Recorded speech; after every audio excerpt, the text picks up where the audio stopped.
Le sommeil d'un enfant de Dieu est très dangereux pour lui-même, mais aussi pour son entourage. Le sommeil de Jonas a emmené les problèmes dans le bateau. Le sommeil d'un serviteur de Dieu est dangereux pour lui-même, mais aussi pour ceux qui sont autour de lui. Veille sur toi-même, dit Timothée, qui est plutôt Paul à Timothée. Veille sur toi-même, veille sur toi-même. C'est pourquoi veiller sur soi-même, c'est veiller sur son âme, comme je l'ai dit tout à l'heure. Or, l'âme, les trois composantes de notre âme, c'est quoi? C'est d'abord la pensée, les émotions et la volonté. Veille sur ton âme, en d'autres termes. Veille sur tes pensées. Veille sur tes émotions. Veille sur ta volonté, sur tes différentes motivations. Faible ou forte motivation au niveau de ta volonté. Veille sur toi-même. C'est pourquoi veiller sur soi-même, c'est donc faire attention. Faire attention à quoi? À ses pensées, à ses émotions et à ses motivations. C'est ça, veiller sur soi-même. Attention à tes pensées, attention à tes émotions, tes sentiments, tes attitudes intérieures et tout ça là, tes motivations.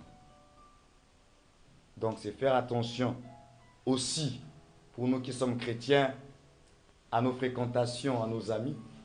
Veille à tes fréquentations, veille à tes amis, à ton entourage, parce que ça peut te tuer. Ça peut te tuer. Ça peut te tuer. Veille avec qui tu vas fréquenter. Veille avec qui tu vas faire des alliances. Veille avec qui tu vas faire des associations. Parce que les mauvaises fréquentations corrompent, ça tue, ça détruit. Veille sur toi-même, déclare Paul. Veiller sur soi-même, c'est aussi faire attention à ce que nous regardons, à ce que nous écoutons. Tu dois apprendre à faire attention, à sélectionner ce que tu regardes et à ce que tu écoutes, parce que ça peut aussi te détruire. Ça peut aussi te tuer. Mais la jeunesse d'aujourd'hui sans frein. Aujourd'hui, regardez dans les cyber, les gens sont dans des sites pornographiques, les jeunes qui n'ont même pas 10 ans, 12 ans, ils sont là en train de regarder. Les pauvres enfants sont corrompus déjà. C'est fini. Terminé. Regarde n'importe quoi. Alors que nous oublions que ce que nous regardons affecte directement notre esprit. Ce que tu regardes affecte directement ton esprit. Ce que tu entends affecte directement tes émotions. C'est pourquoi vous remarquerez que lorsqu'on nous annonce de mauvaises nouvelles, automatiquement, si tu avais une attitude de joie, pouf, tu deviens triste parce que tu as entendu. Veillez à ce que nous écoutons, veillez à ce que nous regardons. Veillez sur soi-même, c'est veiller aussi pour nous qui sommes chrétiens à tout ce qui sort de notre bouche. Un chrétien n'est pas un désordonné, il ne parle pas n'importe comment. Un chrétien doit filtrer ce qui sort de sa bouche. Il doit veiller à sa parole, à sa bouche, ce qui sort de sa bouche. Or, ceux qui n'ont pas Dieu, ils sont sans frein. Ce sont des grossièretés. C'est du n'importe quoi qui sort de leur bouche. Mais le chrétien, c'est quelqu'un qui doit veiller aussi sur ce qui sort de sa bouche. Le psalmiste a dit, garde les portes de ma bouche afin que je ne pêche contre toi. Garde les portes de ma bouche afin que je ne pêche contre toi. Ce qui sort de ta bouche, ça va te détruire. Veille sur ce qui sort de ta bouche. Veille à tout ce qui peut te distraire. Ce que tu choisis comme distraction, fais attention à tes distractions. Ça peut s'appeler distraction, mais fais attention. Veillons, peuple de Dieu, aussi à ce que nous mangeons. Parce que le temple de Dieu, c'est notre corps. Ne le détruisons pas par une mauvaise alimentation aussi, par un laisser-aller. Combien d'hommes de Dieu ne sont-ils pas morts parce qu'ils ont trop demandé à leur corps? Ils n'ont pas eu le temps de se reposer. Ils n'ont pas eu le temps de veiller sur leur alimentation. Ils sont morts. J'ai même suivi des témoignages. Il y en a qui sont morts cardiaques. Morts de tension. Parce que nous n'avons pas veillé sur le temple. Il faut veiller sur le temple. Il faut veiller sur sa santé. Veiller sur ce que l'on mange. Pourquoi je suis en train de le dire? Parce que si tu as un corps malade, tu ne pourras pas servir Dieu. Si ton corps est malade, tu ne pourras pas servir Dieu. Tu seras alité. Tu ne pourras pas servir Dieu. À ce moment-là, tu deviens inutile. L'Esprit de Dieu travaille dans un corps en bonne santé.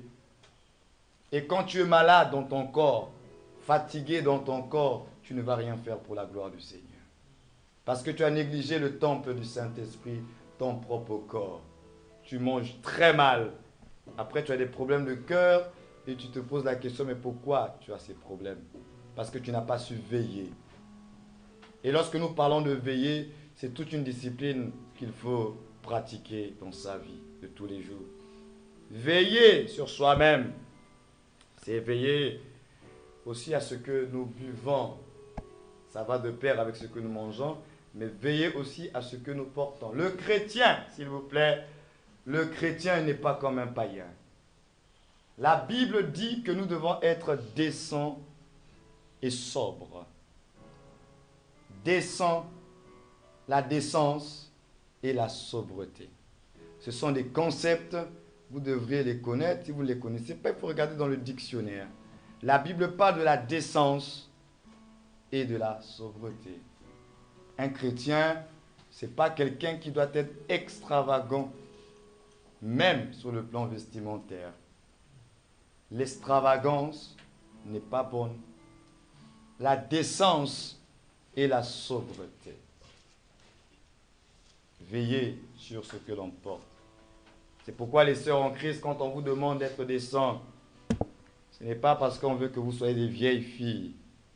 C'est parce que les hommes sont portés sur le visuel. Les hommes, ce qui caractérise les hommes, c'est le visuel. C'est pourquoi les femmes, vous devez faire attention à la façon dont vous êtes en train de vous vêtir, parce que nous, les hommes, nous sommes portés sur le visuel. L'homme réagit à ce qu'il regarde. Et d'ailleurs, il y a une parole de l'Écriture qui dit que tout ce qui brille agite les désirs. Donc quand on dit aux sœurs en Christ, veillez sur votre habillement, ne mettez pas tous vos reliefs dehors, ce n'est pas parce qu'on veut que vous vieillissez, c'est parce qu'on veut aussi se protéger. On ne peut pas fuir, le monde déjà nous fait souffrir. Mais quand on arrive à l'église, on recherche la paix, la sécurité à l'église.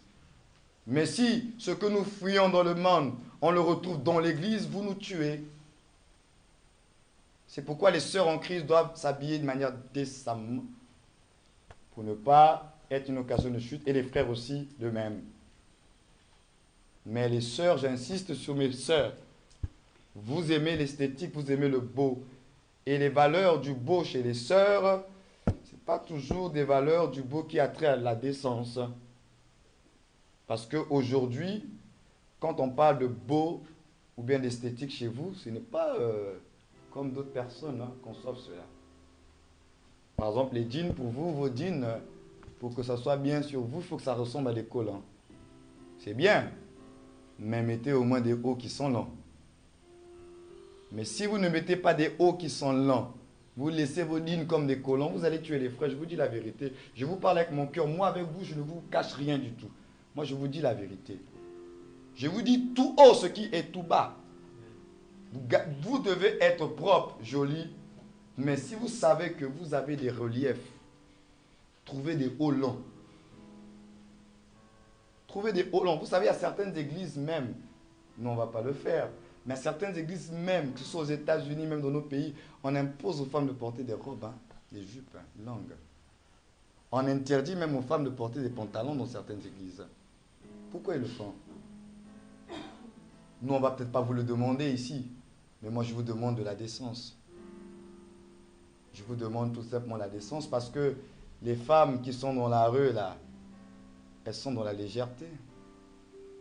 Mais si vous, nos sœurs, vous faites la même chose, vous allez nous tuer. C'est pourquoi lorsque vous devez vous vêtir, regardez-vous bien dans la glace et demandez des conseils autour de vous, de façon à ce que vous puissiez permettre à ce que tout le monde soit en paix. Veiller sur soi-même, c'est veiller aussi sur l'habillement. Pourquoi? Parce qu'on ne doit pas être un sujet de scandale pour les autres. Et je vais terminer en disant que veiller sur soi-même aussi, c'est veiller à se sanctifier tous les jours. Je dis bien tous les jours. Tous les jours, tu dois veiller. En conclusion, c'est ça, à te sanctifier, c'est-à-dire passer au peigne fin tes pensées, passer au peigne fin tes émotions, passer au peigne fin tes motivations pour savoir est-ce que cela glorifie, est-ce que cela honore Dieu ou pas.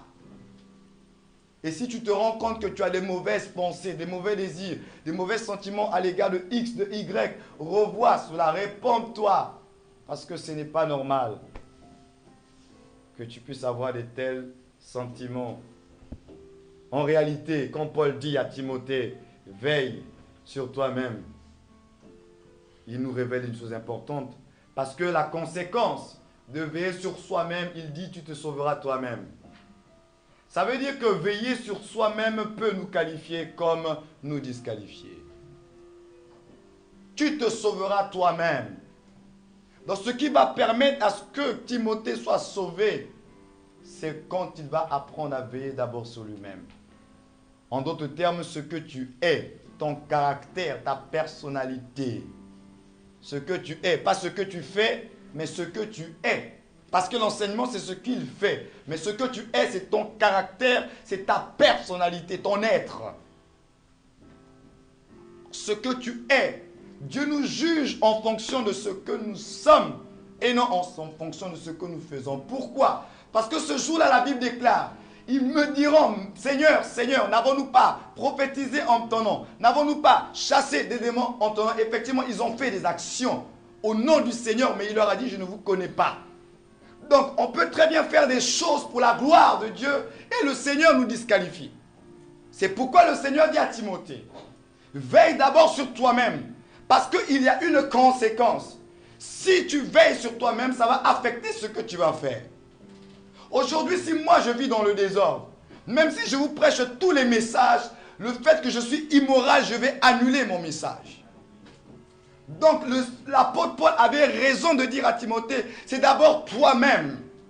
Si toi-même tu es en règle, si toi-même tu crains Dieu, même quand tu vas prêcher, les gens diront Amen, parce que ce que tu dis et ce que tu vis sont en accord. Combien d'hommes de Dieu, combien de serviteurs et de servantes de Dieu, ils font beaucoup de choses. Ils veillent sur ce qu'ils font, mais sur eux-mêmes, ils ne veillent pas. C'est pourquoi vous voyez ces hommes de Dieu, ces pasteurs, ces chrétiens-là, ils font des miracles, c'est vrai. Les gens sont bénis, mais regardez leur vie, ils vivent dans le désordre. La grâce est trompeuse. Dieu ne se répand pas de ses dons, ni de son appel, déclare l'Écriture. Mais un jour a été fixé où nous paraîtrons devant le tribunal de Christ pour rendre compte de ce que nous avons fait avec la grâce, les dons, les talents que Dieu a investis en nous. Veille sur toi-même. Donc, finalement, veiller sur son enseignement. Pourquoi? Parce que la foi vient de ce qu'on entend. La foi qui sauve, il faut d'abord écouter le message. L'enseignement, ce que tu vas faire. Ce que tu vas faire, tu vas bénir les gens. Tu vas enseigner, les gens vont être encouragés par ton enseignement. Parce que tu es comme un robinet. L'eau, il sort pour le bénéfice de tout le monde. C'est ça, l'enseignement. Donc, en veillant sur l'enseignement, en enseignant, en prêchant, en faisant un certain nombre de choses, tu vas bénir les autres. Mais toi-même, pour être qualifié, tu dois veiller sur toi-même. Beaucoup de chrétiens ne veillent plus sur eux-mêmes. C'est pourquoi, quand tu constates que dans ta vie, tu commences à regarder n'importe quoi, tu commences à parler n'importe comment, ça veut dire que maintenant, là, tu ne veilles plus. Parce que quand quelqu'un veille, vraiment, il contrôle ce qu'il entend de dire et de faire. Soyons d'abord nous-mêmes des personnes qui veillent sur nous. Le plus important, ce n'est pas ce que tu vas faire. C'est ce que tu es devant Dieu. Ce que tu es, c'est ce qui est invisible devant les hommes. Ce que tu es, les hommes ne connaissent pas. Moi, je ne connais pas l'état de ton cœur. Moi, je ne connais pas tes pensées. Je ne connais pas tes motivations. C'est au niveau de ton âme. Et il n'y a que Dieu seul qui connaît ça. C'est pourquoi le Seigneur, lui, regarde à cela. Ce que tu fais, les hommes regardent ça. Mais ce que tu es, les hommes ne savent pas qui tu es. Les hommes voient une enveloppe extérieure. Les hommes s'appuient sur l'apparence. Sur ce que tu leur reflètes, mais qui peut être faux. Parce qu'on a vu des gens comme ça. Quand ils sont avec les autres, ils ont une autre attitude, un autre comportement. Ils font semblant. Mais en réalité, ce qu'ils sont, ce n'est pas ça. Et Dieu, il connaît. C'est pourquoi il dit, veille sur toi-même d'abord. Ne fais pas semblant, sois vrai, parce que Dieu va te qualifier en fonction de ce que tu es. Si tu es faux, Dieu saura que tu es faux. Personne ne va le savoir. Imaginez un peu que je suis faux avec vous, vous ne savez pas ce qui se passe dans mon cœur. Quand je suis avec vous, quand je vous salue, là, vous savez ce qu'il y a dans mon cœur? Vous savez qu'est-ce qui me motive quand je viens à l'église ou bien quand je prêche? Vous ne connaissez pas mes motivations. Mais Dieu connaît mes motivations. Ça veut dire que je peux être là avec vous, avoir des mauvaises motivations. Ça veut dire que je peux me dire, oh frère, que Dieu te bénisse, mais dans mon cœur, je dis, oh, regardez-moi celui-là. Mais ça qui voit ça, personne, vous ne voyez pas ça.